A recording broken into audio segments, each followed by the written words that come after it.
Hola y bienvenidos a este cuarto video que trata sobre sistemas transientes unidimensionales. Para el análisis consideramos un sistema que tiene transferencia de calor solo por conducción, pero que tiene acumulación. Debido a que tiene acumulación, aparece una parte en la ecuación que depende del tiempo al que se le llama la parte transiente, mientras que en la parte izquierda están los flujos de calor que dependen de la posición y se le llama la parte estacionaria. Para la parte estacionaria nos apoyamos en la ley de Fourier, mientras que para la parte transiente necesitamos la ecuación del calor absorbido que se deriva de la primera ley de la termodinámica. Dependiendo del sistema de coordenadas en que se trabaje, cambia la forma del volumen de control diferencial, alterando así el área transversal al flujo y el volumen, lo que al final modifica la ecuación diferencial a la que se llega a través del balance de energía. En los tres sistemas de coordenadas se llega a una ecuación diferencial con forma similar que se puede generalizar como se muestra, con n igual 0 para coordenadas cartesianas, n igual 1 para coordenadas cilíndricas y n igual 2 para coordenadas esféricas. La EDP anterior conviene resolverla para diferencias de temperatura en vez de para el campo de temperatura en sí, para así poder evaluar más fácilmente las condiciones de borde. La ecuación se puede resolver analíticamente mediante tres procedimientos: separación de variables, variables de semejanza y la transformada de Laplace. La separación de variables entrega como solución una serie infinita de términos con constantes a valor, mientras que los otros dos entregan una función más general. En este video se procederá con el método de la transformada de Laplace. Consideramos la ecuación en coordenadas cartesianas, su forma más sencilla.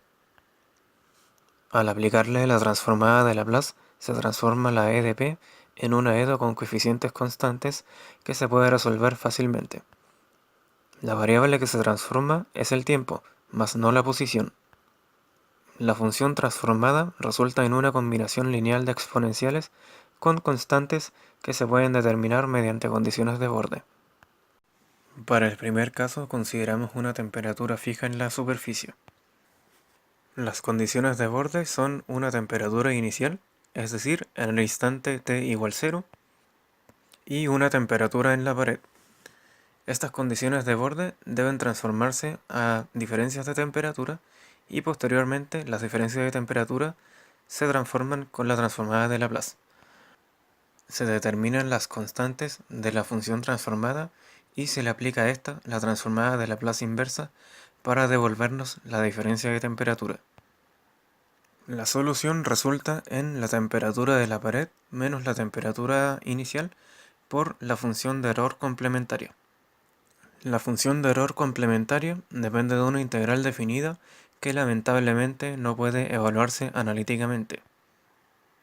Se puede aproximar usando series de Taylor, usando métodos numéricos o bien sacando sus valores de tablas.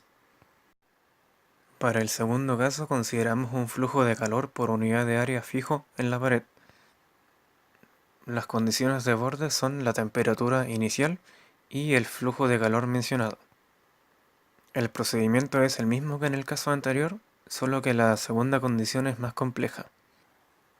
Naturalmente, se llega a una función transformada un poco más complicada, pero la función diferencia de temperatura queda en una forma horrible. Ejemplo práctico. Se tiene una placa de acero inoxidable cuyo grosor es pequeño en comparación a su largo y su ancho. Se dan su densidad, su calor específico, su conductividad térmica, su temperatura inicial y una temperatura fija en la pared. Y debemos encontrar la distribución de temperatura en función de la posición y el tiempo. Como nos entregan una temperatura en la pared, reconocemos el problema como el caso 1. El primer paso es calcular la constante alfa, la que no es más que la conductividad térmica dividida por el producto entre la densidad y el calor específico.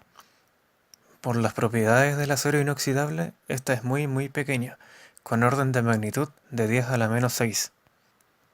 Luego se calcula la temperatura de la pared menos la temperatura inicial. Esta diferencia arroja el mismo valor si se calcula en grados Celsius que en grados Kelvin. pero se elige grados Kelvin debido a que los datos que nos entregan están en grados Kelvin. Se introducen las constantes calculadas en la función transformada. A esta función se le aplica la transformada inversa de Laplace para obtener la diferencia de temperatura. Finalmente, la distribución de temperatura es la temperatura inicial más la diferencia de temperatura. Si se mantiene la posición fija, la función de error complementario crece conforme avanza el tiempo, hasta un valor máximo de 1 cuando el tiempo tiende a infinito, lo que significa que la temperatura se estabilizará en un valor mínimo con tiempo infinito, y el sistema habrá pasado de un régimen transiente a un régimen estacionario, como cabría de esperarse en un caso real. Y hasta aquí llega este video. Muchas gracias por verlo.